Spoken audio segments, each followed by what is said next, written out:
Okay, we'll play another game here.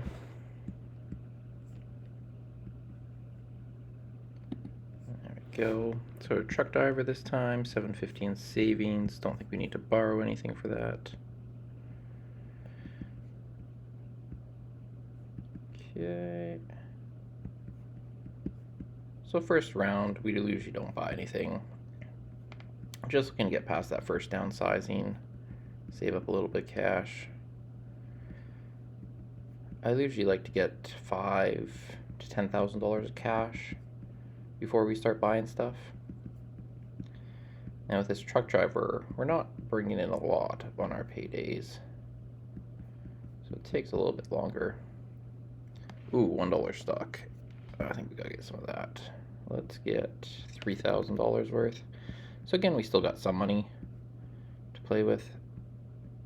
So we do get downsized, which isn't ideal, but a $1 stock is worth a lot. Some people I know will actually borrow money to buy more $1 stock. I personally find that's a risky proposal because $1 stocks don't cash flow. So it's high risk, high reward. Not really a style I like to play. So we'll see if we can't start. Oh, there we go, $120,000. So I was gonna say we can start repaying some stuff. Also, it doesn't really make sense to repay most of these. What are we looking at? Because when we're borrowing from the bank, we're paying 10% interest per payday, which is insane. Whereas this retail debt, it's $1,000, but we're paying 5% or $50 for that. So, and then our credit card is $2,000, and we're only paying $60. So what is that, like 3%? So a lot of these don't make sense to pay off. It's basically just the loans you're getting from the bank that are insane, which is one of the things that I think is kind of silly about this game. It's hard to imagine like you're paying 10% per payday, which is kind of like a monthly income. That's like loan shark rates, but who knows? So let's get $20,000 of this. Okay. Minus 100, not great, but we've got enough cash. It doesn't really matter what our payday particularly looks like. I think paydays really only matter when you're under $10,000 in cash. Once you get above $10,000 in cash, as long as they're not outrageously bad, they really just don't affect the game anymore. $1 stock, maybe let's get $50,000 of that. Yeah, 50,000 seems right. Company reorganizes, don't really care. And one of the things I like about this is that they're not actually tracking your net worth, so you don't feel the ups and downs nearly as much. Do we want to sell 50,000? What would that be? Times 10. That's a lot of money. Let's sell it. Yeah, that's pretty good. Okay, let's see. Do we want to... Maybe we want to go over to big deals. I think we could do that. Got enough cash. We almost got out just on that. Perfect. Now we're out. No dream. Not my dream. Not my dream. Chicken franchise. Didn't get that, so it might be a little wild. Have to get rid of the board.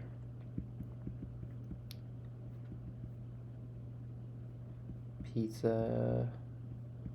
Dry cleaner. Didn't win that. Lawsuit, lose half the money, but doesn't matter because we're rich. Keep going. And that's one of the things I don't necessarily like about the other part is that this can take a long time. Like it can either go super fast or it can take forever because like only half of them are deals, and then even that it's not the best ratios.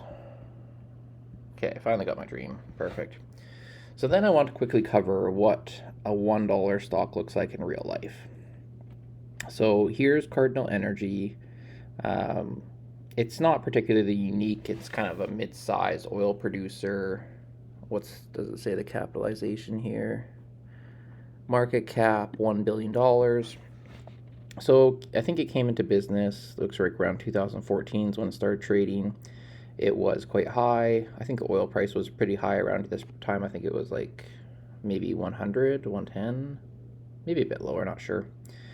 So oil price kept coming down during this time period. Stock keeps coming down, comes down, comes down. So it's like this would have been a pretty rough stock to ride down. Was making pretty good dividends at one point. I can't remember what it was, but so then we come down, and then COVID was the low. And so I actually had bought some of this, I think about 52 cents.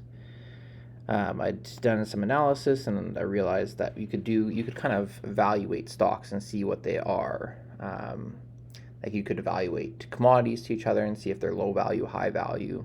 And basically at that time I'd found oil was super low compared to everything else, and then oil stocks were even lower compared to oil. So like they were just like crazy cheap. But then I kind of listened to some other mentors, and they're like, "Oh, all these oil companies are going out of business." And you mean I kind of lost my nerve, and I think around maybe October, November, somewhere in there, I actually sold it for like 10 cents cheaper than I bought it. So I think I bought at 52 and then I sold it like 43 or 42 or something like that. And then it subsequently went up to like basically $7 where it's at now. I think it peaked around, $9, $10, somewhere in there.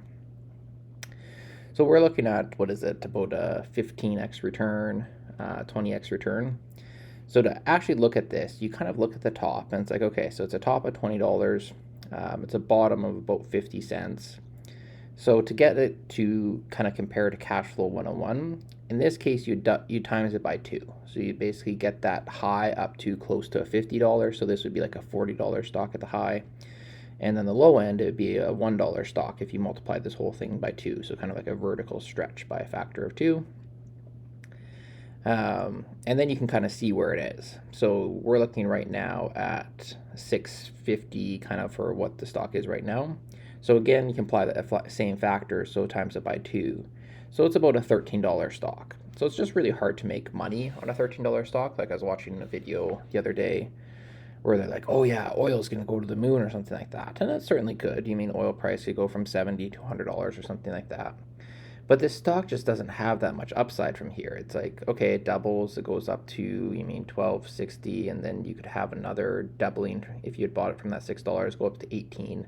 And now you're kind of at the highs. And sure, could it go up again?